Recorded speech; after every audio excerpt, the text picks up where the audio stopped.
That's what I'm worried about, D. Hmm. That is what I'm Oh, worried about. hello, Oh, boys. hello. This has been a long time. I think it That's may have ridiculous. been the longest gap we've ever had from recording because we had quite the backlog and then we Yeah. I took think off you're time Listen, for right. holiday. but this is why when I messaged the other day, I couldn't believe it's like, well, it's not 2 months, is it? But it's not far off 2 months since Yeah, we it was I think recorded. it's 6 end of weeks or June. something. Yeah, Yeah, end of June it's was our mad. last Maybe even recording. 7. My missus and my daughter just looked at me like, "What do you mean you got a podcast?" I'm like, "I've only mentioned it every day for the last 3 days, just to plant the seeds, just so we don't have this conversation." And my daughter was like, "But why can't you just be here tonight?" And I'm like, "I Oh, haven't done a Don't podcast." play that trip. Yeah, no. I mean, she'll be all right. Do you know what I mean? It's fine. When you Uh, actually, when's your house? Like, are you anywhere nearer? We haven't had a project update. Project update. So, uh, loft. Yes. All the structure is there. Uh, like we've done a bit of fucking around, but basically it's all there. One of But them clients. the rate. Yeah, exactly. Yeah, that's right. Uh, so insulation's in, plasterboard's more or less there, door frames there. There's no staircase from the first to second floor yet. you Bathrooms, don't need that, mate. Yeah. no, bathrooms first fix is kind of done now. Okay. So it should come together fairly quickly. Well, So what are we're you looking getting at? there. Another month? 2 months? Oh no, oh no. Ground floor, we're still a Oh, fucking Christ. we haven't ordered windows yet. Right. Window company's been messing us Well, around. Windows could take 2 months from your order. Correct. And don't even ask me about the garden and the whole garden studio thing. Oh, Uh, mate. yeah, that's Fucking hell, even by the way. the car studio might be going on longer than we think then. Yeah, I mean, it's very feasible that we may move back in without a studio and just deal with it. I don't know. But the studio should be fairly quick once you're ready, right? I mean, Well, it depends who you want to get to do it, Darren, because get the Depends who the builders to get do client Matt is. it. to do it. Matt did his in a couple of Get days. Well, that's true, Yeah, but Matt sorted. knows people. Uh, you get the builders to do it, and we can have it all on track. But the builders want a lot more than the studio specialist people do, and studio specialist people are booked out until fucking December. Blimey. Need to get you the right people. Right, we'll talk separately about Well, this. let's take this offline. Yeah.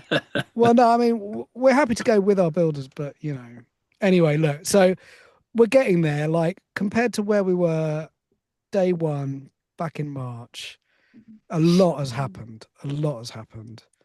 But we've had a lot of stuff like my mother-in-law passed away.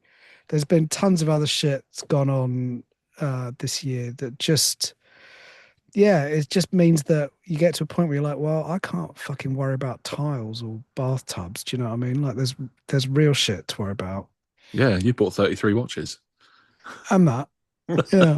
I mean it wasn't that's unfair. You're harsh. I It thought there wasn't were more than that. 33. Yeah. I wish there had been, to be honest. That would have been lovely. But yeah, anyway. But hey, look, these are the first world problems that we should all wish to have. Yes, the burdens Yeah. that we have to suffer are okay. It's fine. Exactly. Yeah. Exactly. Quite refurbishing and renovating and improving our homes. In What a one of cunt. them. Yeah, exactly. Exactly. What are we like, eh? Terrible. But the car studio is back in effect tonight. Bloody marvellous. Bloody marvelous because I've missed having 3 audio channels. And much as I love seeing you, D, I felt like a bit of an intruder in your home. And also, it just means I've saved myself an hour of driving of an evening. Totally get Which it, is mate. nice. I mean, I have taken it personally, but it's fine. Yeah. No, don't, because you're the best. But I've also switched since last car studio. I'm no longer on O2. I'm now on EE, and Ooh. my 5G speed test was 800 download and 120 upload. So we should be, and I've moved the car around the corner, better coverage. So we should be good as gold tonight. All for the Yeah. good of the podcast. You are That's looking right. crisp. You are looking For the very greater crisp. good. Exactly. As are you, mate, although you're in an air conditioned environment and I'm in a sweat box of a car. Yeah, I did wonder. It's a good thing it's a bit cooler today because I did think if it was yesterday, G would every now and again have to turn the aircon on. I will say if it had been in the 30s, I'd be around yours right now. But Yeah. I was hoping I could hear my fan because I don't. As much as I'm Barry Big Bollocks about having aircon in the house now, I don't have it down the cabin. So I'm more. Oh, is the Betty aircon being Swallocks. done? The aircon's done at the house. Yeah, the aircon's sorted. Game changer, right? Honestly, it's bliss. Game It's changer. unbelievable. It's the best, better than any watch I've bought in the house. Because anyone listening outside the UK won't or might not realise that we have just had relentless heat. I know everyone takes the piss out of our weather, and that it's always miserable. But it has been. It was the same unbelievable. temperature. It was the same temperature in Menorca. Yeah. It's just that there you've got pools and air conditioning and the sea. Yeah. Having 10 days out in Spain and having 34, 35 degrees every day to come back here and then have 37 degrees the day we came back. Yeah. I was like, what the fuck is going on? Yeah. And by the way, we're talking Celsius for the American crew. You can do the maths. So, well, or not, well over 100. Yeah. But it's been hot. Yeah. Yeah. And it's fine there where I just sit there and go, fuck, I'm hot. I'm going to just jump in the sea, love. Back in a minute. Yeah. I don't have that in North London. There's none of that. No. I'm just going to get on the Northern Line. No. Have you had the aircon conversation for your new place yet, G? Yeah. Oh, yeah, that's happening. We're getting aircon, but we're getting it in the loft. Yeah. I did at one moment say to the missus, I know it's a lot of money, but we could, stick it elsewhere. And she was like where? And I'm like, kitchen, living room. Every fucking room. Every fucking where. That's what happened to us. And in the end, we did it all. It's like, and she just looked at me like I'm a cunt. Yeah. But I was like, well, fine, look, because what we'll do is we'll have the unit in, and then we'll have it in the bedroom. And then when it starts getting toasty next summer, we'll have done a lot. Like they'll just have to come around with a plasterer and, do a couple more rooms. Look, if you then make sure your outdoor unit is a really powerful one, because then it could handle another 2. We're not going outdoor because we've got no room. We're having a water condensing unit. This is not the podcast. This is not. I mean, tuning into. Oh no, everyone's riveted. Let's just say your taste in watches is better than your taste in aircon. Yeah, this is just us catching up. No, we just can't do it. We just can't do it. We haven't got the space for a proper fan unit out the back. So, oh dear, just is what it is. Anyway, how are you? Yeah, right. Yeah, good. I feel like a tan is wearing off really quickly. Tan, you say? I don't exactly. I don't feel. I came back on Wednesday with a golden hue, and now I just feel like pasty again. You leave it at baggage reclaim, don't you? That's the rule. Yeah. It's probably just peels off the moment on the flight. Yeah. That's right. Just as you go through the green zone, it just evaporates. My beige OP doesn't look quite as good anymore. Against my skin tone. No longer blends in with your arm. Yeah. Fantastic. Nice. Jimmy did message. Oh, it's amazing. But Jimmy did message me at one point when I posted a picture of the OP. He said, "Finally, your skin is darker than that, than the dial color." Short-lived. Yeah.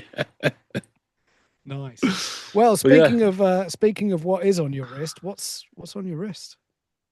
Well, I have a tale to tell. Not again. Hello. As if you wouldn't. Well, no, I'm just aware we haven't. Obviously, like I said, it's been 6 weeks since we recorded. It's been ages. And there's a few watches have come since then, but one of the ones which, and it sounds ridiculous to say that I wanted a holiday watch. I just wanted to spoil myself. And I've been, the more I see them, your name's Matt and you're a watch addict. Exactly. And the more people that I've seen getting 5-digit Rolex again, I was like, do you know what? I would love, as much as I would love to take my 4-digit out on holiday with me and go swimming with my 1680 red sub, it's not going to happen. So I thought, well, I really would like a no-date sub. And then, of course you would. I spoke to Steph at Falco, and he said, actually, I've got 2 coming in. Just next week? Just next week. Yeah, just next week. And there was a couple of options. I was looking at. I was looking at a Tudor 79090 again, blue. And then I was looking at a 16610, but I was like, no, I think I want to go no date. And he's like, I've got 2 examples for you to choose from. So I met him on the Sunday morning, a week before we went away, and he put this 14060 And me and you, we talked about this at length, and I agreed with you to the point was that if I'm going to do the 14060, it's got to be the M, it's got to be the 4-line, and it's got to be one of the later of the production. If and then you he can, put this, makes sense. yeah. But then he put this 1991 2-line 14060, no M, not the modified movement, in my hand, and it had a tritium dial and a oily blue faded bezel. And that's it. I was in raptures. So that's what I've got on tonight. Yeah, congratulations. As I believe we've covered previously on other podcasts, what's more important than the mechanics, the collectability, the value, how it looks? It's got to look pretty. It's got to look pretty. Look good. So about the bezel colour. Yeah, exactly. And I'm just an absolute slag for a bit of creamy tritium and a faded bezel. So. So I picked this up, and that's what went on holiday with me, and I've got it on now because I'm going to wear it to work this week. But it was just, it was so good to have that vintage look, but to be able to go in the sea, in the swimming pool every day. It had been pressure tested, it's been serviced. Do you know what I mean? It's backed by warranty. I love it. Yeah.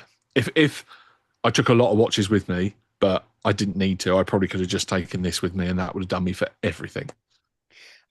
I'm certainly not trying to pretend that I've ever had much influence on any decisions you make in the watch world, but if I can credit myself with even a modicum of influence of helping you towards a 14060, I'll take it all day. It's just absolutely such a great watch. Yeah. I mean, it's Matt Taylor's daily. Do you know what I mean? Yeah. What more can you say? But it set me off on this whole thing about 5-digit again, because I'd done that. And I'd sold a whole load. I had the Kermit. I've had GMTs, 16710, the 167 whatever, 16753, 3, the steel and gold, the root beer. I had all these various different 5 digits. I had the 16570, and I've got rid of them all. I've consolidated into 4-digit only, and then I was like, do you know what? I want a load of 5-digit back. And it's just that it's been brilliant. I absolutely loved having it on holiday, and it's so simple. It's that less is more. So you're going boomerang like G? Probably, yeah. I've even thought about getting another Chi-Chi. There you go. They do look so good, And I can't remember who. Someone, I think it was Time in Scotland, posted his the other day. Yes, and he's just got a 216570 black dial as well. Has he? The Explorer 2 with the floating hands, and I was like, bastard! Literally, I want a Chi-Chi, and I want that. But yeah, no, it's great to see them. Yeah, and I just I loved it. Yeah, so that's what Congrats. I'm wearing tonight. Nice. Congrats, mate. Nice pickup. And just in time for holiday as well. Just in time. Darren, what are you rocking tonight, mate? Well, I'm going to be boring for the next few months, chaps, because nothing new is coming in. I'm semi-poor at the moment, so I'm wearing my Zenith Rainbow Flyback. What a banger. I fucking love that watch. And you know what? The joys of having a larger enough collection at the start is that even if I'm not buying, that there's plenty to choose from. And I love it on the NATO. To me, that's where it looks best. And so good, so good. It just means you're able to spend some quality time with your watches. Yeah, like joyous. Yeah, exactly. I still remember, because did I send you the link for that watch? I don't remember you sending me the link, but I remember when I got it, you were like, oh my God, I've been looking at that one. Yeah, because it was at Kibble, wasn't it? Yeah. And fun enough, Kibble has one at the moment, another one. But it's much more faded, isn't it? It's much more faded, and I don't think it comes with a bracelet. Not that I think the saving grace is on a NATO, because I don't think the bracelet looks very nice. Yeah. No, it doesn't. On a NATO. It's very I fucking 80s. love that watch. Yeah, it's just it? way too much. Yeah, but it's cool. Yeah, but yeah, I mean, Kibble's listing his is under $3,000. It's just an absolute bargain, really, of a watch. Talk amongst yourselves a minute. I think he's got it listed for 2.9 or something like that. And I reckon you could probably get it a bit lower, Matt. And it's not that faded. I mean, yes, the orange hand's a bit more faded, I think. I think your one is the popper color on yours is so good. Yeah, it's. I got really lucky with the condition on this one. Oh yeah, it's 295. Yeah, it's cool. Anyway, G, what are you wearing? Oh well, I also am wearing a watch that I took on holiday. I'm wearing the Ultra, baby. God, I just can't get over how good it looks on you, G. It really shouldn't look good on you. I honestly, I took a few watches with me, and this one went on third, and I was expecting. We'll come on to holiday watches maybe in a bit more detail in a bit, but I was expecting this to have like 2-3 days. I've still got it. I've still got it on. I just can't. I honestly, I know that I'd been saying for a little while that I was really into getting one of these if I could get it at the right price, and then I did. And I know I was really smug about the price I'd got it for.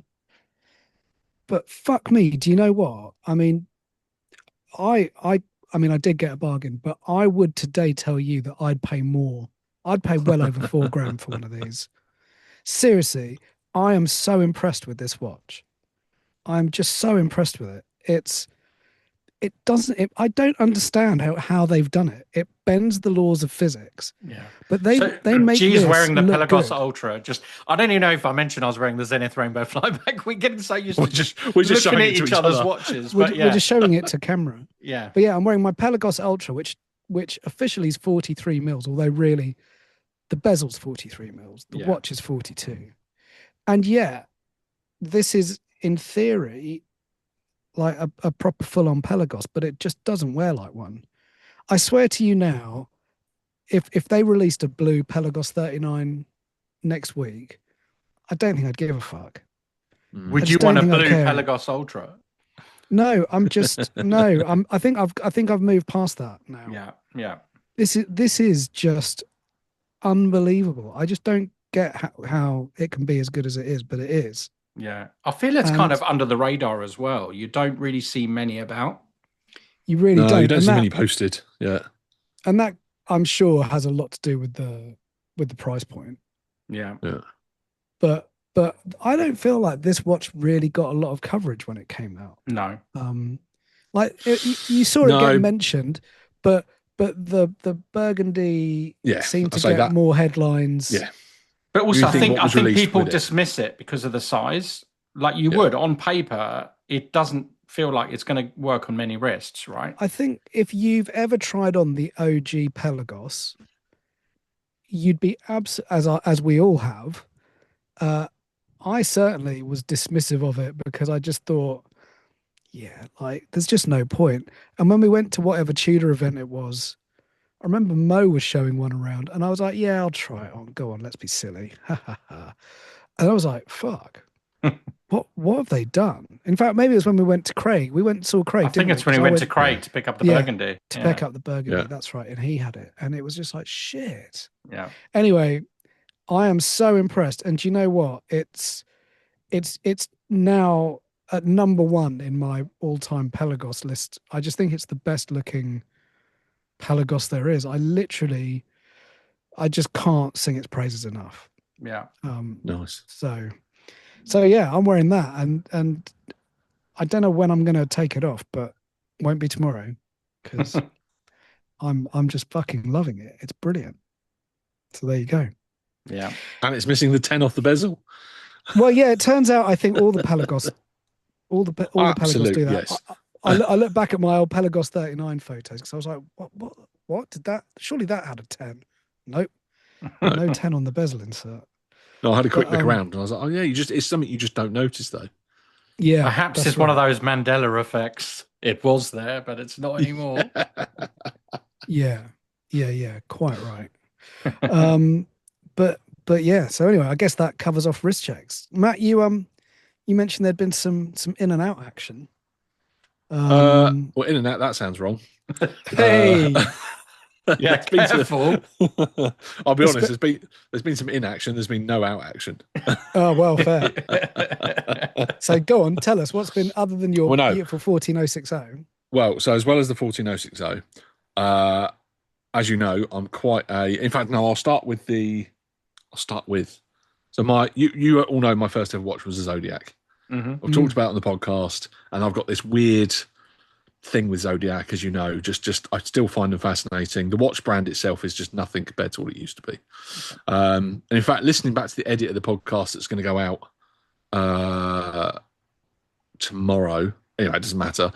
I talk about it again. The fact I've still got my original. I've still got the Golf Racing Colour Silver Dial Super Seawolf that we bought at Time of Tide when you got your Studio Underdog and you got your Night Surfer. So I've still got that.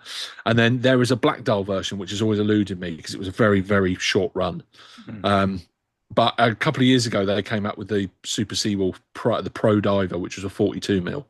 So a little bit bigger. And they had done a collaboration with, I can't remember who, doesn't matter, but they did the Golf Racing colours in it with a black dial. And this one came up on eBay.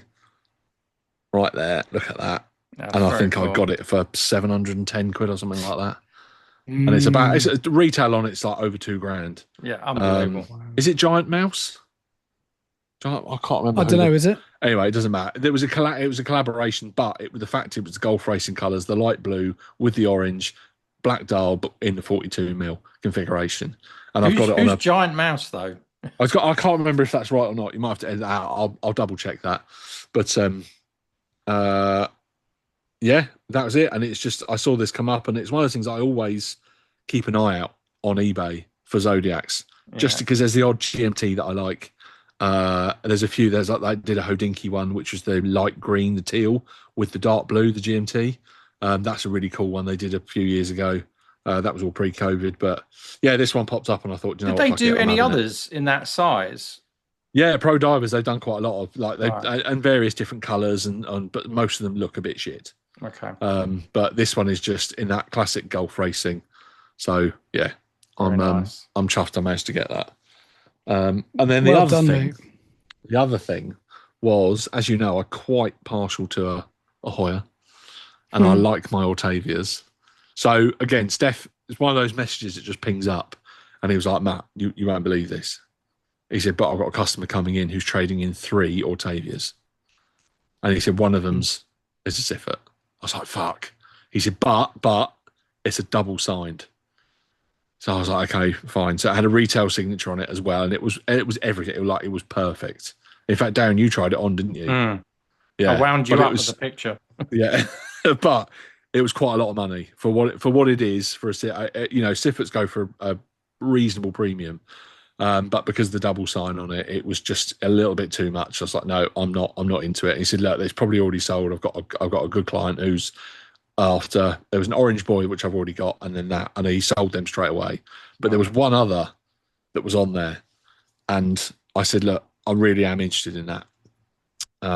And so basically in the 70s, 1975, 1976, Hoya did Octavias for the Kenyan Air Force. And the Kenyan Air Force specified a very specific dial.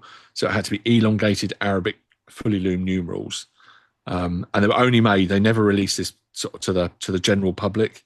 And this was one of them. And it's a manual wound 73663 with the elongated Arabic numerals, but it doesn't have a Kenyan Air Force caseback. So all of the Kenyan Air Force ones all had a KAF and then a reference number, but this doesn't have it.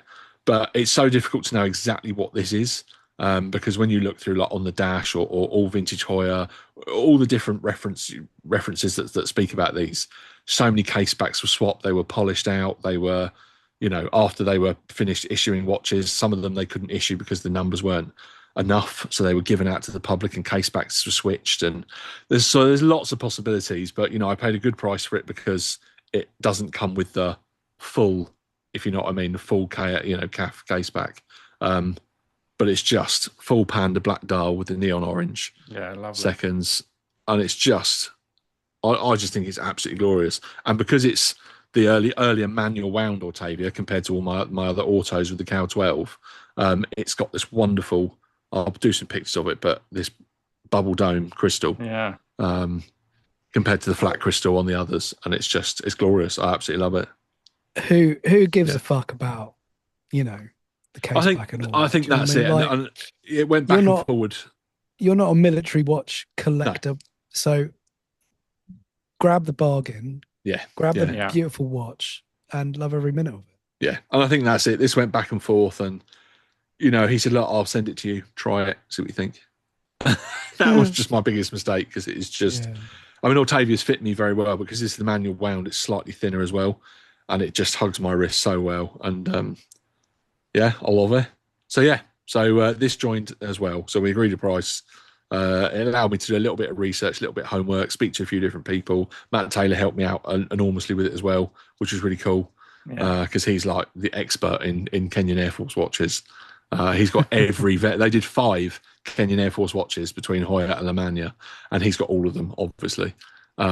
And just talking about the variations of case back inscription as to different step case back types, and then just looking at just everything with it, and it was just really cool to learn a little bit more.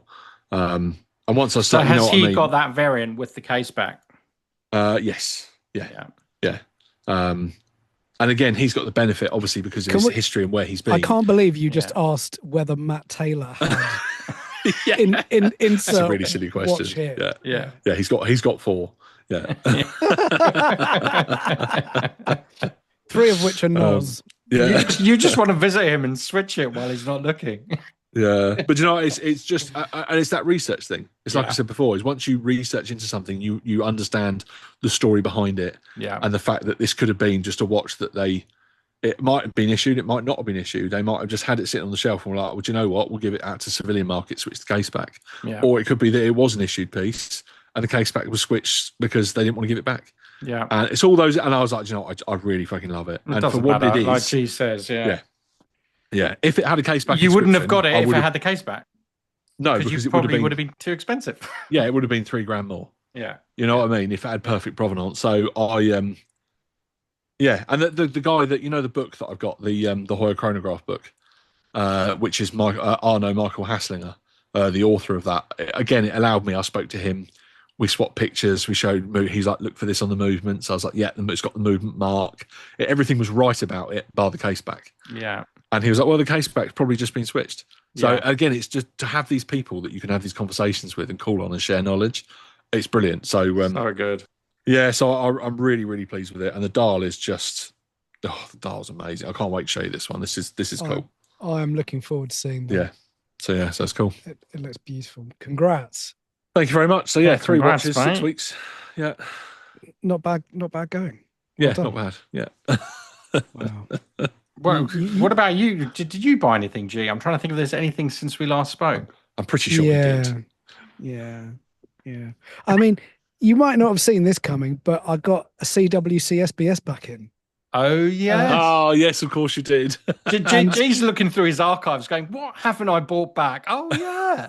Well, it's funny you say that because I'd sold my old one to Ryan to Henderson's Horology.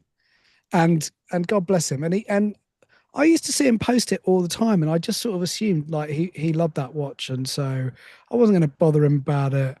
I just thought, and then I just happened to get an email from CWC because obviously I'm on the mailing list saying, "Oh, the SBS is back in stock," and I thought, "Fuck it, eh? Why not? What a great watch! Can't believe I got rid of it." And so I just added it to cart. Had it 3 days later, and I was so pleased. And I wore it for 3 days running. I fucking loved it.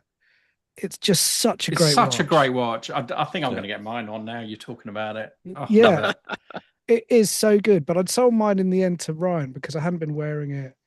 And anyway, and he just happened to message me the day after, maybe it was like the week after I got it, and he went, "Oh." He goes, "You won't believe it. I've just got rid of this one." And I was like, "Fuck, that's funny because I've just got one of these back." And it was like it was kismet, but it made me kick myself. I should have just checked in with him to see if he wanted to let it go back. But anyway, so that was funny. But then then there was a slightly more significant acquisition that happened before holidays. So it was funny. I was listening back through our last podcast, and on it, I don't know if you recall, we were speculating about the fact that by the time that podcast went out, Jimmy probably would have been up for selling me back my 1675. I was fucking pissing myself at that point. Yeah, well, obviously, guess what happened? I had, in fairness, as soon as Jimmy landed that watch, I did say to him, "Look, mate, if you're ever looking to let go of it, please call me first, because depending on what's going on, but I'd likely be interested." And so bless his heart, the poor fucker had a shocker with his home renovations that he's been doing. And I think his electrician just landed him with bad news to the tune of 5 figures worth of new electrician shit that he's doing. And so, yeah, he gave me a shout and I was like, yes, thanks, I'll have it. And we went back and forth a bit on price, but in the end, we negotiated a deal that suited us both. And he, having recently got into Doxa, I said to him, well, I don't think I can go quite that far on cash, but what I could do is chuck in my Doxa Shark Hunter Carbon 300, which I was slightly sad about because I just really fell in love with it again. But at the same time, it was just a no-brainer because I needed my 1675. And at the same time, you're probably going to get it back from Jimmy at some point. Well, that's true. That's also true. But the 1675, the 1675, I was like, it's not that I felt that it was a mistake to let it go because it was a good decision to let it go at the time, but getting it back was an even better decision because I just fucking love that one. But isn't it amazing that you can get your watch back? Yes, exactly that. It's amazing. And of course, I already did that with the Doxa once before. So I have had the Doxa back a second time. And third time lucky. You never know. Yeah. Probably by the time this goes out, you'll get a call from Jimmy. And by the time this goes out, you'll own it again. Well, yeah, but I mean, I'll do a little screen share just in case. Or if you're listening now, Jim, and you haven't offered it back to G, Darren, let me share my screen, mate. Go on. Okay. Oh, sorry. Didn't realise I had all the power. You've got all the power. Okay, go on. You can show your screen now. Yeah, thanks. I mean, Oh, look at it. Yeah, look at it. Look at it. Exactly. It's just. I mean, I think, Matt, we always say this. Your one has got such good loom on it. Mm. The tritium color on mine is ridiculous. It's ridiculous. But the bezel inserts, I think, of in the same ballpark. Like yours is. Yeah. But I just love the fact that the bracelet on mine, the Oyster bracelet, because the whole watch has been sleeve polished. Like I don't think it's ever been proper polished, or if it ever was. And you can tell the difference. And you can see the difference between the two, between a polish and a sleeve polish. Yeah. And it's just look at the holes and the lugs are pretty good, aren't they? Yeah. But it's just that sheen to it. You just know that it's been that's just exactly worn. The word. It's I don't know. It's just a really nice thing. And all the brushing on the case and on the bracelet is gone just from sleeve polish. Yeah. And it's so consistent and I just love it. I just love it so much. Was that a term until this evening? Sleeve polish. Yeah. It's a thing. Never heard it before. It's a thing. So I'm just fucking dead chuffed to have that back, basically. Yeah, it's brilliant. Beauty. Brilliant. Congratulations. Yeah. Thank you very much. All is well with the world. You just need to get 1655 back and you've nailed it. Oh, well, do you know what? I mean, yeah. I was going to wear it tonight, but, just want to rub it in. Well, no, but Steph's still got that Mark IV sat there, but I just want something a bit sharper. No offense to Steph's Mark IV, which is beautiful. Yeah, to be fair, I was just thinking, it is quite a nice one, that one. I mean, after your previous lug complaints, you've got to get it spot on this time. Yeah. Well, I do. That's right. And the thing is, get the graph paper out. Yeah. I'd looked back at that one, my photos of that one recently, and thought it's just such a shame because the rest of it was so good. Yeah. And I don't think you see that many Mark Ones. No, I was going to say the Mark One as well with the straight second hand. It is. It's the choice of the connoisseur, and all the big boys who've got all their mill subs and all that. Yeah. A lot of them seem to have the Mark 1 1655. And I mean, Robin, when I got it off Robin, he did say to me, he was like, you're not going to find another one like that anytime soon. Yeah. And he was right. It was just a shame that it had that slightly gammy lug on it, which I then couldn't unsee. Another blessing from Steph. Yeah, I still think there was something not right with that. With the what? Well, it lined up. It lined. I was still something think to it do was with the end profile. link. Yeah, but it was to do with the profile. Honestly, it didn't line up. It didn't. Yeah, it only lined up when you looked at it with lines At a head certain on. angle. Yeah. Did But you ever everything get else- calipers to it yeah. to actually check the measurements? Obviously not. Why Yeah. would I do anything as professional as that? Yeah. No, I just used It's far too my scientific. my diminished middle age eyesight to make the final judgment. That was the thing. Anyway, there we go. Sorry, I've tangented us. No, it's fine. I almost bought a watch. This is my way of getting involved, which you guys know, in Malta, and I may still buy it because I eventually negotiated a price that was right, but turns out when the watch was left to run, it wasn't running quite right. So it's being serviced, and I'll be given first refusal. But it was an Omega Seamaster Cosmic.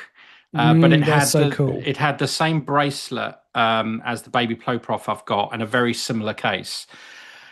But I tell you what, I fell in love with. It's got like a tobacco dial, and I'm just now starting to get a thing for tobacco dials, like just like lovely rich brown. It was a sunbrush sort of dial, and it was a day date as well, I think. But I just fell in love with it. I even negotiated the price, but it wasn't running quite right. So that was very close. But I take it you're still in contact. I'm still in contact. They're busy getting it serviced, and they're actually visiting the UK at some point soon. So it may be that it comes along with them. Nice. But we'll see. Was this from the place that you did a Founder Friday with? It was, yeah. Okay, yeah, nice. Exactly. And yeah, fell in love with it. But ever since seeing that piece, I'm now like looking at tobacco dials everywhere. And I think that could be, for me, I see this as, is that the next trend? Because you don't see many tobacco dial watches around now. Black Bay 58 bronze, my friend. Yeah, I was going to say the Tudor bronzes, they were great. The original 43 and the 58, fantastic dials. Yeah.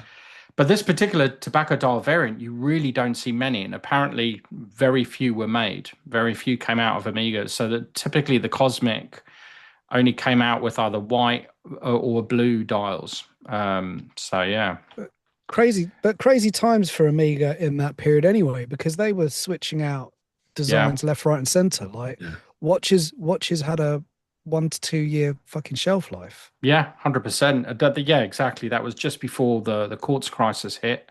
Sort of similar story to the Baby Ploprof. I think it's a bit earlier than the Baby Ploprof, but yeah, it's they didn't run, like you say, for many years, because then quartz came and changed everything. Yeah. Anyway, but yeah, that was my almost. I hope to see that one add to your collection soon, mate. Yeah. I should say, by the way, I have actually bought another watch. Oh, what have we missed? No, well, I just haven't mentioned it, but you were there with me when I bought it, Darren, because we went and popped in cell phones at Time and Tide. Oh yes. Yeah, you haven't got it yet. And we had a few drinks, and obviously I ended up buying a watch, and I bought a Serica diver, and the 5303. Right. Yeah. Thank you. Destro, in fact, inspired by you. Yeah. But they did say to me at the time, "Oh, look, we don't have it in stock, but we'll order it." And I was like, "Yeah, fine, no problem, no rush." And then I got an email about 3 or 4 weeks ago from James at Time to go, "Mate, sorry, it still hasn't come in, but and I was like, "It's fine, man, it's fine, don't worry. Like, I've got a couple of other watches, keep me going." Yeah. But like classic Gallic, pace on the whole thing. Well, I was at Time and Tide recently, and their Serica stock, they've got about 2 or 3 watches left. So I think there's a major stock issue on the Serica side of things. Yeah, well, they're certainly not rushing to restock over at Time and Tide, but I'm looking forward to getting that in at some point. Such a great watch. You'll love it. Well, that would have been a great holiday watch, and I'd sort of wished that I'd had it to take with me, but obviously had to muddle through with a few others instead. Yeah, you managed. Now, Gene, what did you muddle through with? Well, I'll go back to my screen sharing, seeing as Darren's turned it on. Let me see. Where can I? Oh, hello. Where's my stuff gone? Oh yeah, here we are. I beg your pardon. So I am obviously, as any international traveller would, I thought, well, I'll just go with a GMT, shall I? Quite right. Yes. Nice. And having recently added the Sprite to the collection, seemed rude not to. I can't speak highly enough of this watch. I really can't. I had to tear it off my wrist basically after like the best part of a week. It was just joyful. Do you know what? I know I've said it before, but I don't know. I just didn't get it at first. I didn't see the appeal. Me and neither. now I look at it and I'm like, it might be better than a Batgirl. It's so cool. And how are you finding it comfort-wise, Stu? Brilliant. Amazing, right? It's totally well cool. Amazing. And it just, do you know what? As you know, I was the biggest Batgirl fan to the point where I literally spent twice its value on one. And I still do think they're brilliant, but I think this eclipses it easily, comfortably. I think any green on a Rolex is a special thing. I think that's as well as I don't have any green at the moment, and there's something about it's just not much. It's just enough. Well, yeah, it's banging, and it refers back to the first ceramic GMT, obviously with the green hand, and the fact that it's the first production Destro GMT. Yeah. I'm sure it's not the first production Destro Rolex, but I'm fucked if I can think of another one off the top of my head. Yeah, it's certainly the first, I think, commercial. Yeah, it's the first mass production Rolex that I'm aware of. Yeah, this is a fundamentally empirically important watch in the Rolex catalog, and it also happens to look absolutely banging. So that's choice. Yeah. So that was watch number one on holiday. But then, as I said, I had to rip it off my wrist really and just move on. And so, what better watch could I come up with than a Rolex Sprite? Yeah. The Sher dive watch, baby. What I love is that. Do you remember when your parents used to go on holiday when you were younger, and they'd come back and be like, "We're going to do a slideshow." Like this. And you get everyone round, you turn the lights off, get the old silk screen up, and do a full slideshow with the neighbours. This is what this is like. This is like this. I honestly, Darren, I spent 3 days with this on wrist, and I just marveled at every day how good a job you've done with this. Oh, cheers, mate. It defies. It's like the Ultra, actually. It kind of defies logic how well proportioned it is. It's so good, and that fucking dial in Mediterranean sunshine is like it's knockout. Yeah, it's absolute knockout. And 10 out of 10 on the bezel. By the way, I did the bezel test with all these watches in salt water, because we mentioned on our last pod about Tudors and the fact that the FXD I'd always found really dodgy. And my Pelagos, like no such luck with the shirt. Absolutely banging. Yeah, I mean, it turns out the vintage watchers knew what they were doing with the click spring. Yep. Right. Keep it simple, 100%. people. Keep it simple, and it doesn't jam up in salt water. Yeah. 100%. And so yeah, just loved it. And speaking of another watch that passed the bezel test, the Hulk spent several days just glued to my wrist. It was just brilliant. Yeah. And the ultimate holiday watch, dare I say, in the, that dial in the sun, just crazy. Yeah. Crazy. And I kind of spent a few days just again kind of marveling at just what the fuck was going on at Rolex when they signed off on this. It's just such a non-Rolex thing to do. But marvelous. And then rounded it all out, of course, with the Ultra, which I've still got on and loving every minute of it. But Matt, just for you, chucked it on a rubber strap, mate. Yeah, I did notice a couple of shots on rubber. I will say aside from the fact it must feel horrible on the wrist. No, it does look better with the end links. Yeah. The rubber strap with end link is something that I never thought I'd like, but I really do. Yeah, it does look cool. I really do, and I think it gives it a really different character. So all of that happened, but I also took my 14060M with me, and I expected to get it on, but I'd spent so long with the rest of them on that it just didn't get a sniff. So it's next on for when I finally take the Ultra off. That's Nice. gonna get on there. But I did very optimistically take the Jubilee bracelet from my 6710 with me because I thought if I did get the 14060 on, to put on the sub. Nice. To stick the Jube on the sub. Exactly. Oh, do you know what? I've got a spare Jube. I haven't put it on this yet. Oh, there you go, Matthew. Might do Well, that. do you know what I did? I spent a little minute before we left the night before. I realised I'd ordered ages ago the Easy Links off Steel Reef for Oyster and for Jubilee.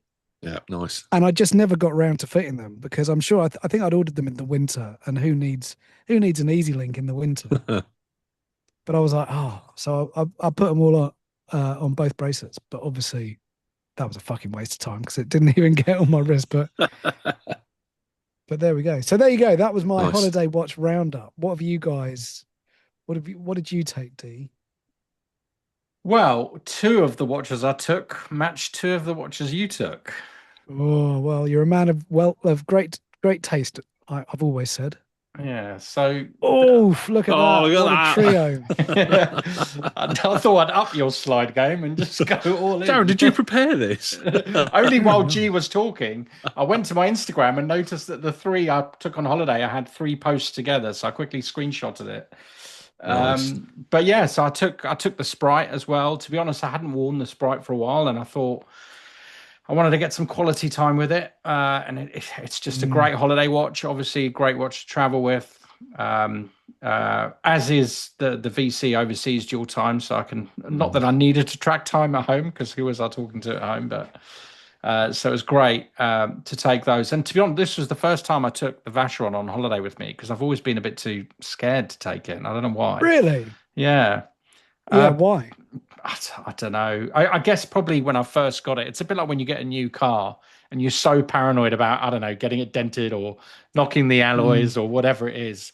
But now I'm sort of comfortable enough with it. And I thought, I'll take it on holiday. But you're on record saying that's like, if it all came down to it, that would be your one, right? My one and done, yeah. Well, then I'd have to wear it all the time. But I took the white rubber, took the white rubber strap as well, so it felt like 2 watches while I was away. And then obviously the Shirt Diver had to come along, and like you say, seeing that dial in proper sunlight was just incredible, and it was great to see all the different holiday posts with the Shirt watch coming up. So that was great to see. But yeah, that was my holiday trio. It was quite cute because all 3 of us had managed to go on Mediterranean holidays at the same time. Yeah. We can say it now that we're back. Yeah. all sharing a couple of watches in common. Yeah. Yes. Yeah. Sure. I mean, it was great actually that we were all away together because we always wind each other up when we're not. And it's always annoying, like, well, gee, we'll say, I'm on the beach, boys, and we're sitting at home schwitzing. But that was good.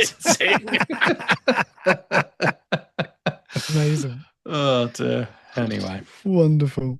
Matthew, I presume you only took the one Pelly case. Yes, I did. So I ended up taking 6 watches with me. Well done. Mainly, I wanted to take. Obviously, I had the 14060. That was a surefire thing. The Shirt Diver, which was Joe. I know we've all said it. It's really, really, really fucking good. Really good. I don't know how else to say it or say it any better. But it's just, and like I say, that dial. Oh yeah, it was to wear it in the pool, to wear it on the beach, just to have it on the wrist in the sunshine. Oh, it's fantastic. I know we can't claim any impartiality. No, we can't. I appreciate that. No, genuinely. And I think the thing is, when I see it on other people's wrists, I'm like, fuck, that's a good looking watch. Yeah. Fuck, that's a good looking watch. And right. I mean, someone in the Tudor group who shall remain nameless because I don't want to, name anyone who's hasn't signed off on that sort of thing, but got one of those Hydro Conquest limited editions with the bluey, blacky, fume-ish, slightly like the TWP dive watch, I might add. Ours was announced first, by the way. Quite right. Exactly. Exactly. I mean, fair. I'm sure theirs probably was in the making for some time. Yeah. But that watch must... What is a Hydro Conquest? Like 1,500 quid? Best part of £2,000? No, it's more than that. It's over £2,000, I think. Is it? It's either just under or just over £2,000, yeah. And it really... And this person on this WhatsApp group posted the two watches together. And I just sort of thought, I really wonder whether the additional prices... And look, who am I to talk about spending any amount of money you like on a watch? Fucking go for it. But also, can I just say it's £2,050, and that's on rubber. Okay. Not on a bracelet. So, do they do it on a bracelet?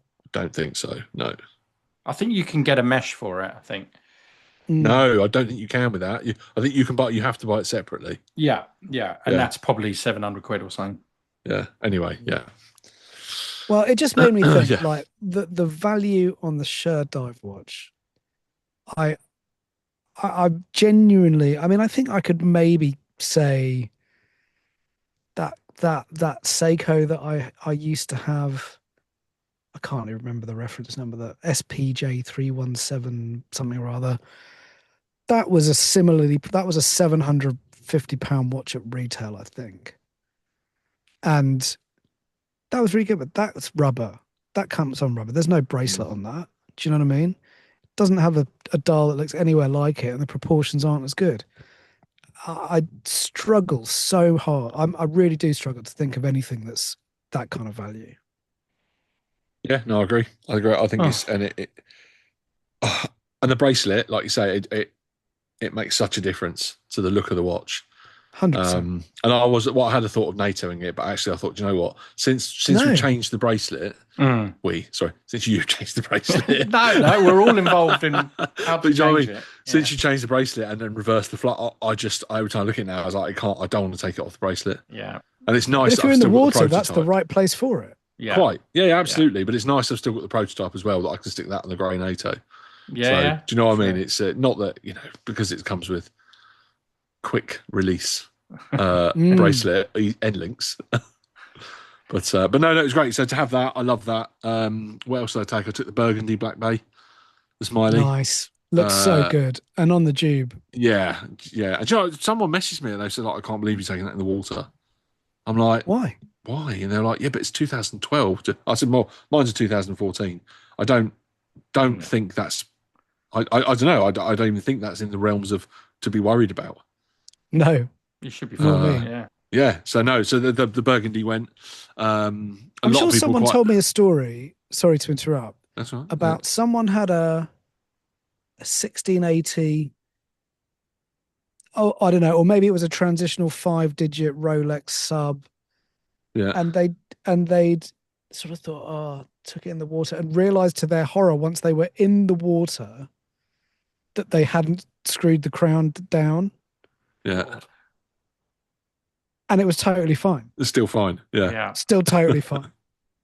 And all right, that's a Rolex, not a Tudor. But I mean, a 2012-14 Tudor, I would expect to be every bit as serious about waterproofness as an 80s sub, as an 80s Rolex sub. And even with no sort of like it's not been serviced, it's not been pressure tested recently, but I didn't even think about it. I was like, well, it's be absolutely fine. It's got a screw down. I mean, if you consider what the depth it was built for originally, having a little paddle in the sea is not going to matter. 2 meter in the deep end. Exactly. Exactly. So that the Burgundy came, the new Zodiac that had to come mainly just for some photos.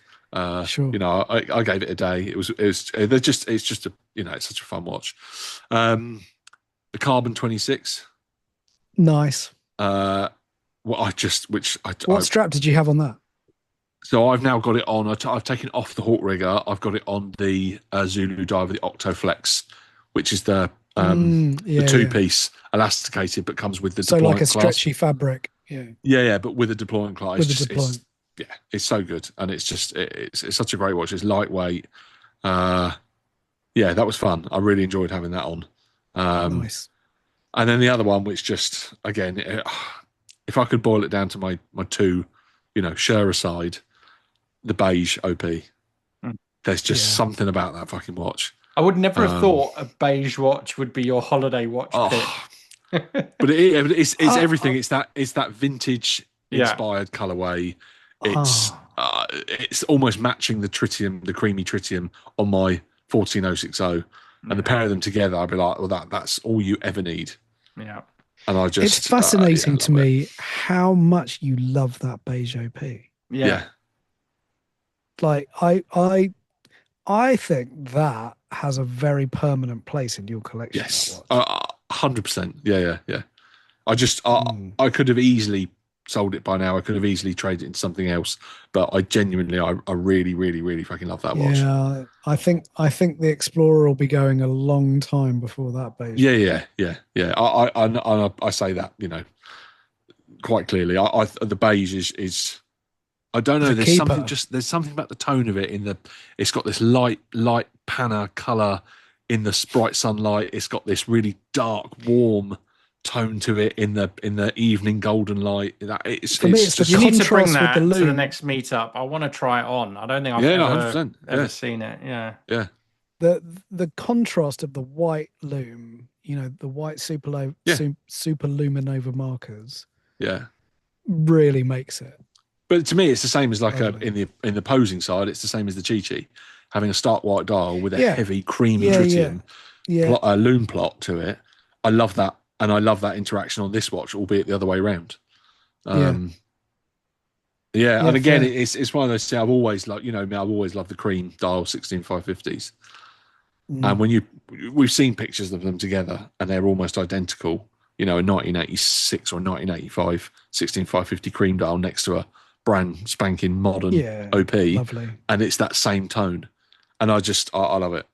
And I suppose someone referenced when we talked about the Guinness, the GMT, or the Zombie, whatever people want to call it, and I think Ross Povey said at the time, it's almost like the vintage, the modern Rolex that vintage buyers go for, and I feel like that's the same with the OP, that beige dial. Because everyone loves the pistachio, which I do. I think is a great colorway. The blue's great. That was the other thing. First day out in Spain, the second day I posted a few pictures of where I was, and Phil, Swiss Watching, just happened to message me and just say, well, no, he called me immediately. I put the post up, and within about a minute, my phone rang, and it was him. And I was like, "You all right, Phil?" He was like, "Matt." I was like, "Yes." He was like, "I think I know where you are." I was like, "Okay." And he was like, "I think we're very close." So he sent me his location. I was like, "Yeah, I'm 12 minutes from you." And amazing. He was having his family holiday literally the other side of the mountain that I was. So we managed to meet up, but I met him and his family for just after they finished lunch, and we just had a quick catch up. But his son had the blue, the new Med Blue OP. Yeah.